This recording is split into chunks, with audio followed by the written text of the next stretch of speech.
tortured. Look at you. Look at all of you. Look at all of you. Wonderful.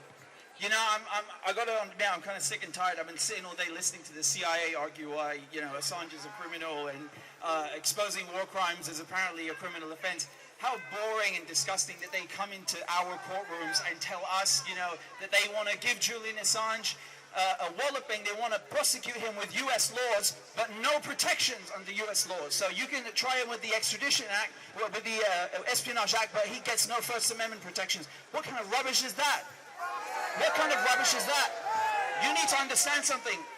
A lot of you are holding Palestine flags, and it makes me very happy to see, because these two things are not disconnected. They are connected. The same people that are prosecuting Assange are the same people bombing Gaza. You need to understand that. These are the same corporations, the same banks, the same arms dealers that put Julian Assange in jail. They're the same people that killed 130 journalists in Gaza. This is a war on journalism. And it's not just against Julian, it's against the people covering the case as well. They make it impossible to get in the courtroom. They make it impossible to hear what's going on. How the hell do they have £1 million per missile to shoot down Yemeni drones, but they can't fix the microphones in the bloody courtroom? What the hell is that? Are you serious, man? What is this? They really want us to believe they can't fund the NHS, they can't fix the transport, all of this crumbling where they got time to go make wars and kill people? Rubbish. Rubbish. Absolute rubbish. You need to understand something as well. This case, this is a violation of UK sovereignty. The Americans have no business coming here. The extradition treaty says you cannot take someone to the United States. That is what the law says. You cannot send someone to the United States for a political offense. You can't do it. And they're playing a double game here. They think that, you know, we're just going to okay this. No, you guys coming out here, this is an act of resistance. You being here, you raising your voice, you coming out with the drums, you know, chanting, that's an act of resistance. And when Julian Assange was being taken out of the embassy, he said, resist. He said, UK resist. So he asks that of you guys. Do you understand? You have to keep resisting. You have to make your voices heard. Because that's the one thing that they do not have. They don't have numbers. Yeah, they've got money, they've got bonds, they don't have numbers in power. Do you understand? They have no power in numbers. That belongs to all of you. So you have to keep coming out, you have to keep showing your support for Julian and keep showing your support for Palestine. Free, free Julian Assange! Free, free Julian Assange! Free, free Palestine! Free, free Palestine! Thank you very much.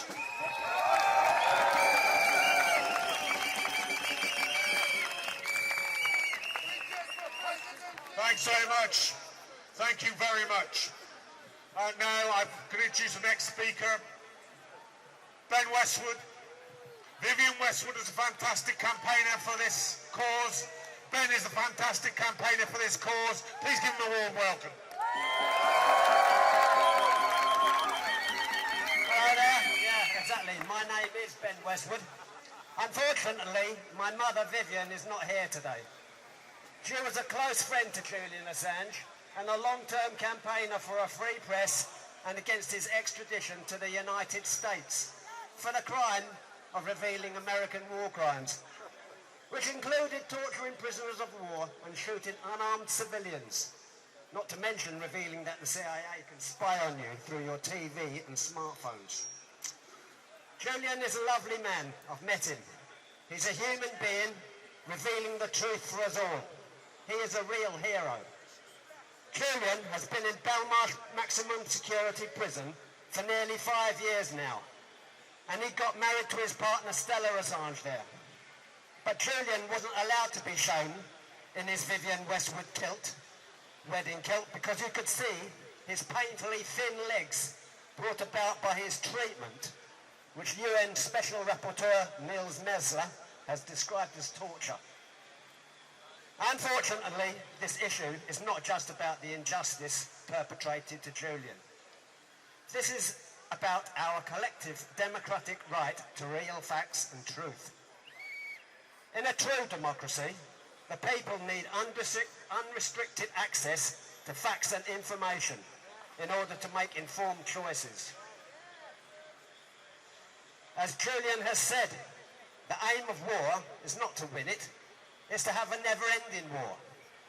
War is a great way to launder the public's money into private hands and to maintain sources of cheap natural resources and cheap human labour for the profit god. Afghanistan and Iraq were great successes for them. And now it's Ukraine, Gaza, and the next project, China. Loads of money rolling in, not to mention for the Western contractors, awarded the contracts to repair the damage caused. The fact that Julian is being charged with the crime of espionage is very telling. During times of war, public information can be restricted.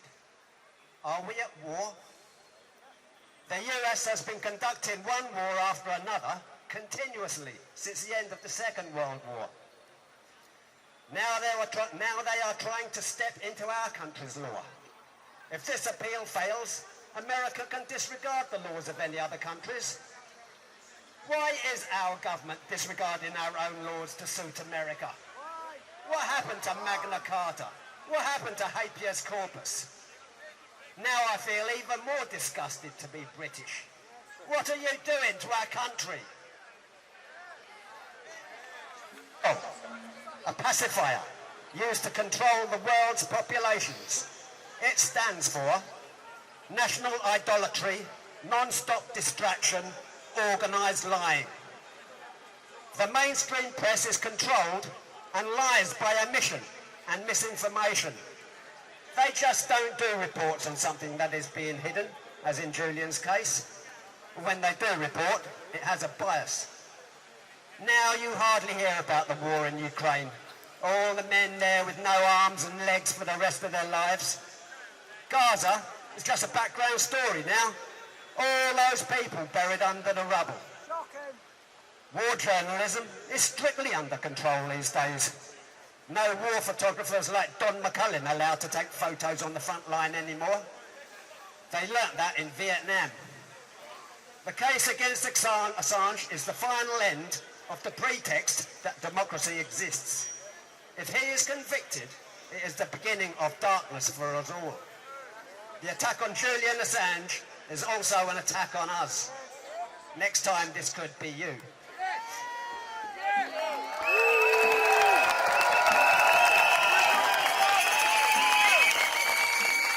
About her impressions, both about what's happened in the court and about what we should do next. So please do give her a very warm welcome. She's been through the hell of that court case for the last two days, and she wants to be with you here tonight. Stella Assange.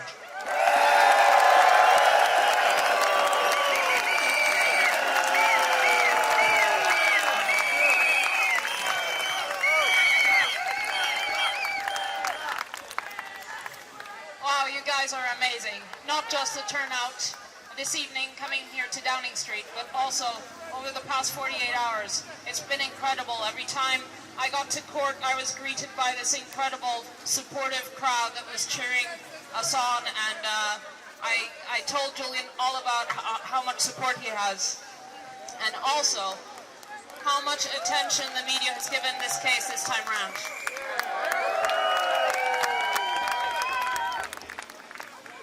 The world is watching. And finally, there's a realization about what this is really about, which is an attack on the truth, an attack on the public's right to know, and a country's attempt to further their impunity and their cover-ups and continue to kill with impunity without the threat of a media that will scrutinize them, of a public that will demand change. That cannot stand. Everything turns on the outcome of this case. Whether states can criminalize journalism and put journalists in prison like they've been doing in the UK with an Australian citizen, a publisher who's won many, many awards for his journalism, and they've stuck him in the deepest, darkest hole of the UK prison system, and the US threatens to put him in the deepest, darkest hole of the US prison system for 175 years. Shame.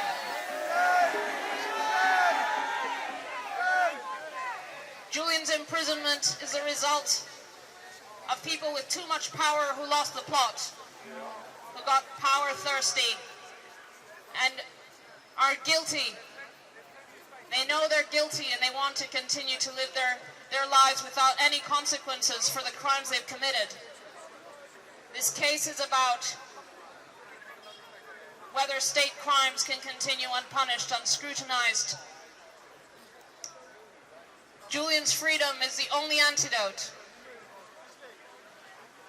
We don't have a decision today. Julian's life is at severe risk every single day he is in prison. He is a political prisoner. He is the world's most famous political prisoner. We know what happened to the other most famous political prisoner last week. That cannot happen to Julian. It cannot be allowed to happen. The world is watching. Julian has to be freed.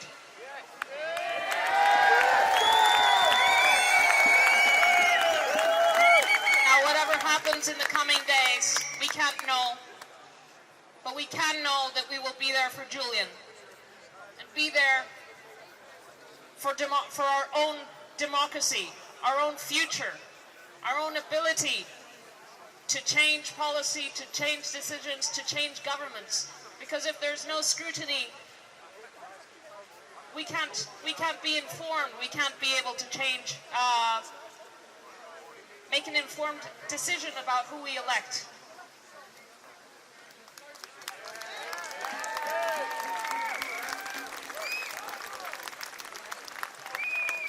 Our rights are at stake, but Julian's life is at stake. If he is extradited, he will lose his life. He will be killed. He will be killed by the country that has been plotting his assassination.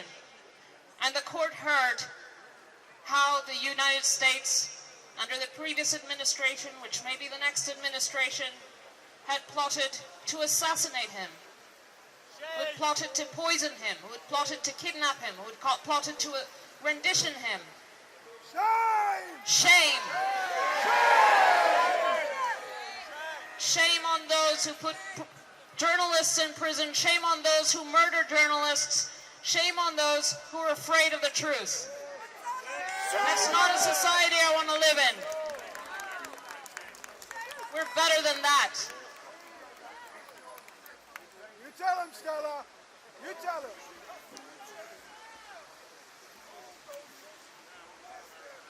The UK courts are also under scrutiny. They have heard about the murder plots against my husband. They are on notice that the country that is trying to extradite him has planned to murder him. They don't deny it. They just change the subject. The whole time we were in court, the other side somehow avoided to talk about what the documents Julian published revealed. They didn't talk about the war crimes.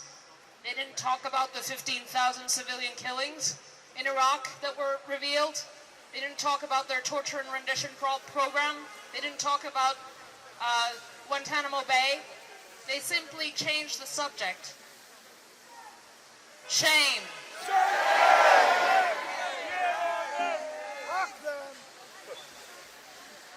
This case is brought by criminals who want to maintain their impunity, who want to avoid the courts. They are the fugitives from justice, not Julian. Julian is justice. He is transparency. He is us. He is the public. And as long as Julian remains in prison, we are all in prison. And they are free. It cannot be. Free Assange! Be there for Julian. He would be there for you. He is there for you. He needs to be free. Free Assange!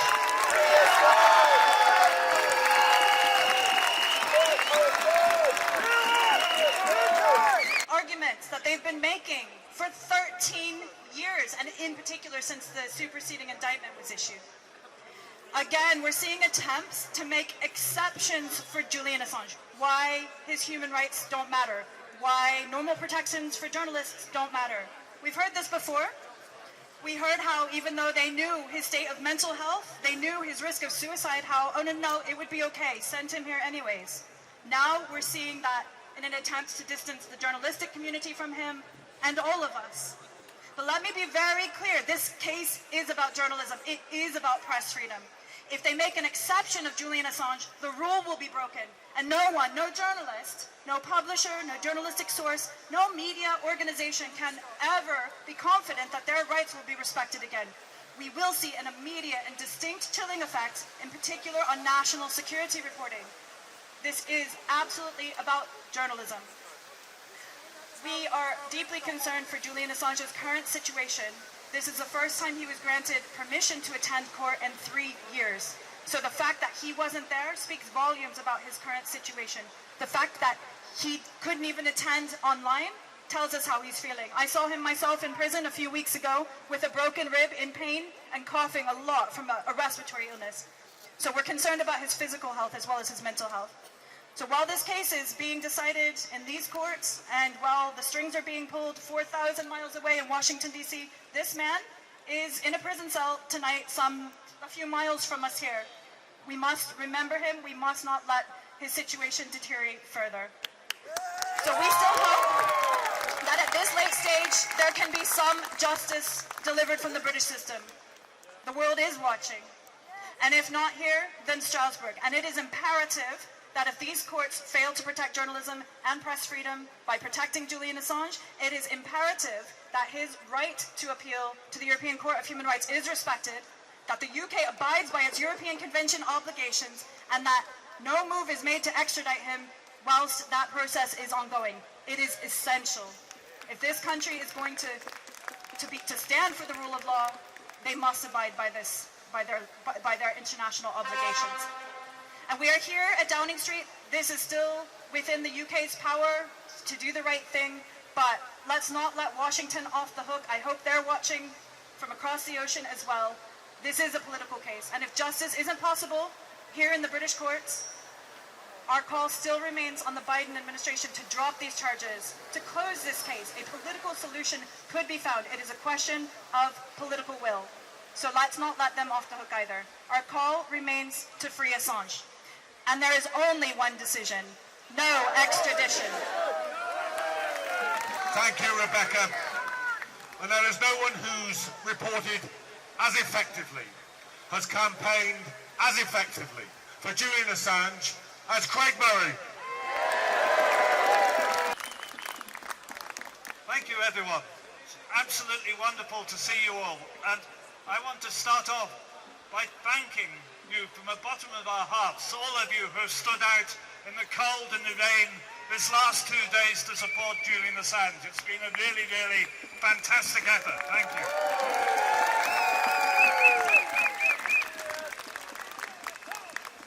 And we are a community that shows the sort of democracy that Julian dreams of, where freedom of information empowers people and puts power back from the hands of the politicians into the hands of the people. And I see here people I have been seeing for more than 10 years, people who I saw standing in the cold and the wet outside the Ecuadorian embassy, people I saw day in, day night who have been campaigning.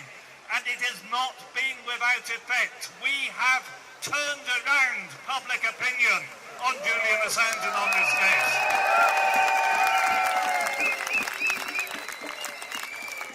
And we have done that to the extent that the establishment now have to listen.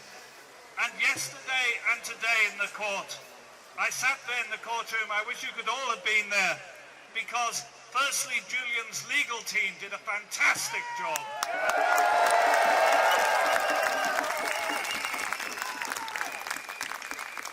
And secondly, I saw something I would not have said in 5 years of these legal processes. For the first time, I saw judges who were actually listening intelligently and paying attention to what the defence says. And we have done that. We have done that because they can no longer ignore us. They can no longer scorn us. And we heard in a UK court, we heard Julian's defence outline the war crimes of the United States.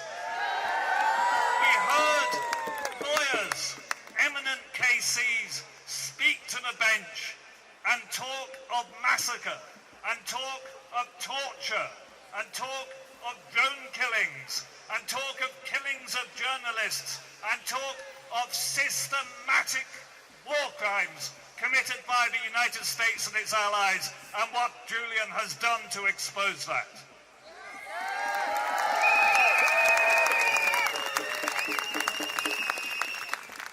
You know, yesterday in the United Nations, the United States vetoed a ceasefire resolution on Gaza, and the United Kingdom, as its cowardly little henchman, abstained alongside it. And we are fighting the same thing. We have here the United States trying to destroy Julian Assange, and the United Kingdom as its cowardly little henchman, keeping him in Belmarsh jail. We will not stand for it.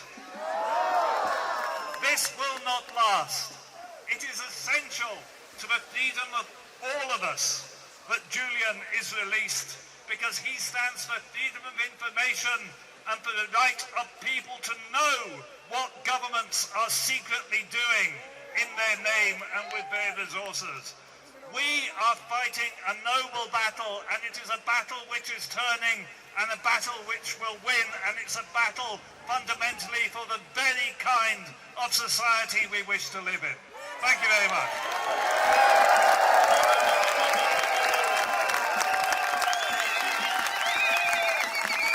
Thanks very much, Craig. And now, for the last speech of this evening, I'm very pleased to welcome back to the podium the organiser of the Free Assange campaign in the United States, Vince DiStefano. Thank you, John. Brothers and sisters, I stand before you in shame for the government that represents me. I wish to quote the words of President Joe Biden stated on May 3rd, World Press Freedom Day. Journalists, uncover the truth. Check the abuse of power. Demand transparency from those in power. They are indispensable to the functioning of democracy. He and his administration go forward and say that journalism is not a crime. Those words are ashes in their mouth. The utter hypocrisy of my government shines in that courtroom. And it is incumbent upon us, all of us, to say no to the hegemony of the United States, say no to the Biden administration, and say yes to the freedom of journalists and journalism around the world. Julian must be free! Free Assange! Free Assange! Free Assange now! Thank you all.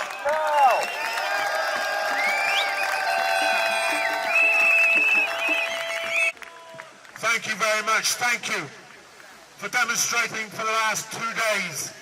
You've been outside that court for 2 days. You've done it absolutely brilliantly. And nothing that we say from this platform is as important as you being there. Every speaker on this platform is simply a mirror for the protesters and the demonstrators and the activists who are fighting to free Julian Assange. So stay strong and stay mobilised and stay fighting. And remember, one of the slogans, one of the oldest slogans in the business of popular mobilisation is educate, agitate, mobilise. Take that home with you, continue to do it, stay safe, stay fighting, solidarity.